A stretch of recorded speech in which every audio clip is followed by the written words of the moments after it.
مجھے تو سمجھ نہیں آتی ملی غیرت کدھر چلی گئی، دینی غیرت کہاں چلی گئی۔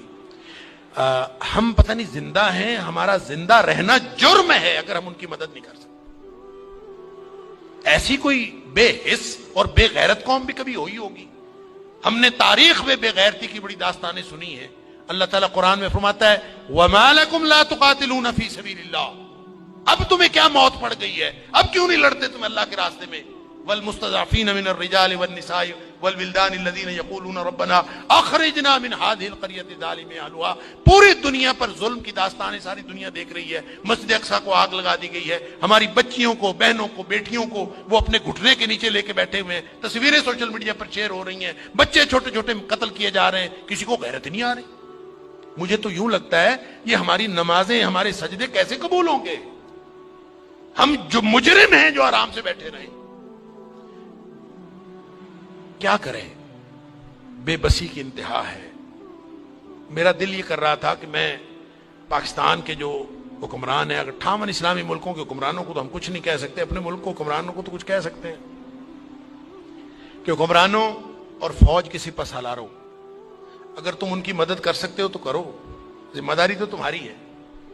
نہیں کر سکتے نا تو ہمیں ایک جہاز میں بھر کے وہاں بھیج دو، کم از کم ہم عزت کی موت ماری جائیں، کم از کم جا کے ہم وہاں پہ ان کے ساتھ شہید ہو جائیں، اللہ کو قیامت کے دن ہم اور نبی کریم صلی اللہ علیہ وسلم کو چہرہ دکھانے کے تو قابل ہوں کہ اللہ ہمیں غیرت تھی، ہمارے اندر کوئی ملی اور دینی غیرت تھی۔ تو دعائیں ہو رہی ہیں، وہ کوئی کہہ رہا ہے کہ اللہ تو کو ابابیل بھیج دے اور ان کی مدد کر دے، کوئی دعائیں کر رہا ہے، کوئی دعائیں کر رہا ہے۔ اس طرح کے لوگوں کی دعائیں اللہ قبول کوئی نہیں کرتا۔ دعاؤں کے لیے بھی غیرت کی ضرورت ہے، آپ پہلے قدم اٹھائیں پھر اللہ سے دعا کریں۔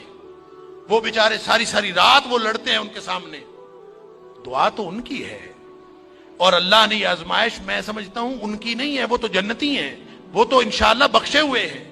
آزمائش یہ باقی ساری دنیا کی ہے، ہم ان کی وجہ سے مجرم بن رہے ہیں، اللہ تعالیٰ معاف فرمائے۔ تو یہ جب قاری صاحب پڑھ رہے تھے تو مجھے خیال آ رہا تھا کہ اللہ ان بیچاروں کے پاس طاقت نہیں ہے، وہ پتھر اکٹھے کر کے بیٹھے ہیں، توپوں بندوقوں کا مقابلہ پتھروں سے کیسے ہوگا؟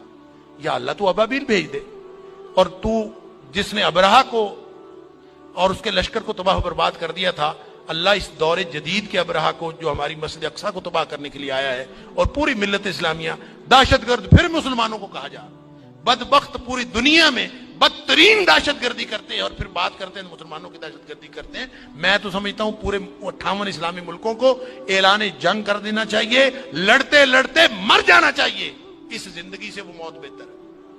ہم نے کیا کیا ہوا ہے؟ کیسی زندگی، کیسا دین، کیا کلمہ پڑھا ہوا ہے ہم نے، کیسی قرآن کی باتیں، کیا قرآن کے دروس۔ ہم یہاں سکون سے بیٹھے ہیں، پنکھے چل رہے ہیں، موج میلہ پانی پینے کو مل رہا ہے، نماز آرام سے پڑھ رہے ہیں، سجدے آرام سے کر رہے ہیں، وہاں ہماری بہنیں بیٹیاں لٹ رہی ہیں۔ کہاں گئی غیرت ہماری؟ انا للہ و انا الیہ راجعون۔ مجھے تو یوں لگتا ہے کہ شاید یہ ہمارے آرام سکون سے کیے ہوئے سجدے بھی کہیں جرم نہ بن جائیں۔